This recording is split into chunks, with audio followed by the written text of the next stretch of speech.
What's up, everyone? Welcome back to another episode of Kevin Prolix TV. And boy, do I got one for you. Check this out. I'm so angry and embarrassed I stayed so long. All right.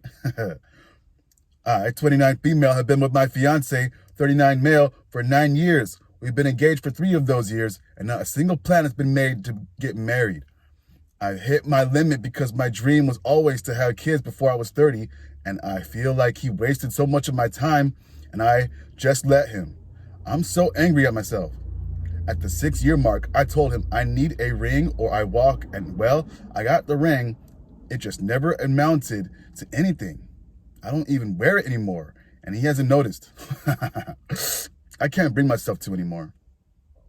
I know I had to leave, and I'm preparing myself financially to do it, but I'm so scared. I'm also scared of starting over at 30. I'm scared because I don't know how to date. I've been with him my entire adult life. I've never lived on my own. I'm scared of being lonely, and I'm so angry that this is now my life, and I just let it happen.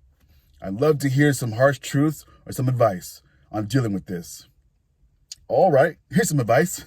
I'm sorry that happened to you, but yo, you got to move on. Obviously, this guy doesn't want to get married. Have you tried an alternative? Maybe a non-paper marriage? You know what I'm saying?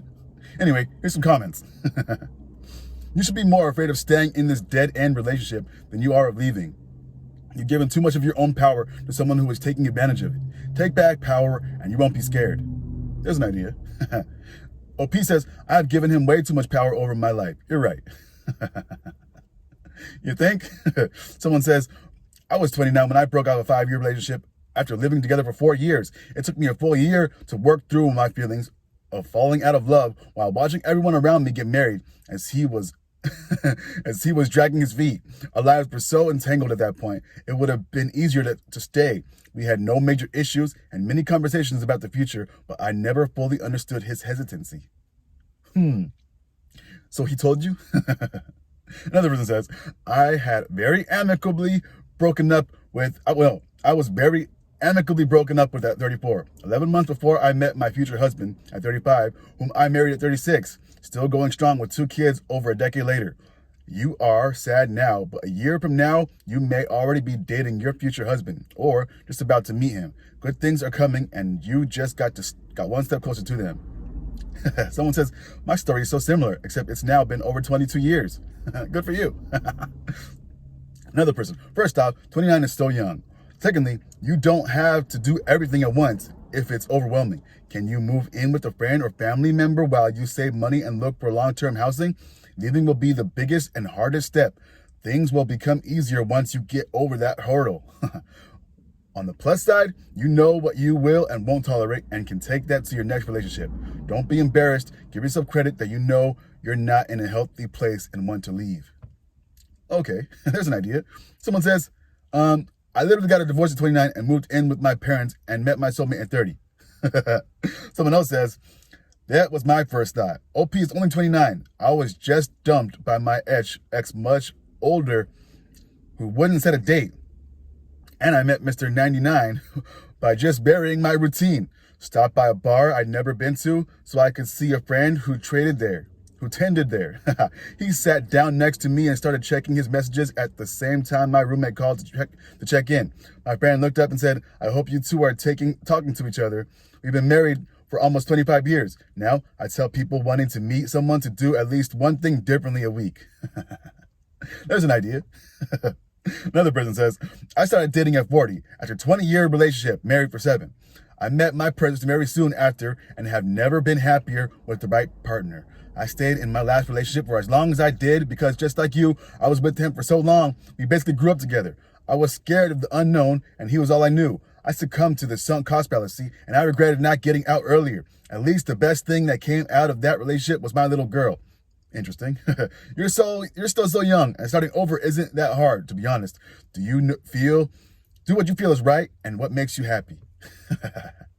Another person says, I had to start over at 44, lost everything, had to declare bankruptcy, blah, blah, blah. Met a woman online and we were married 6 months later and have been married for 15 years this July. And I've never been happier or more successful in my life. Wow. Another person. Leaving will be one of the biggest hurdles. Forgiving yourself will be another.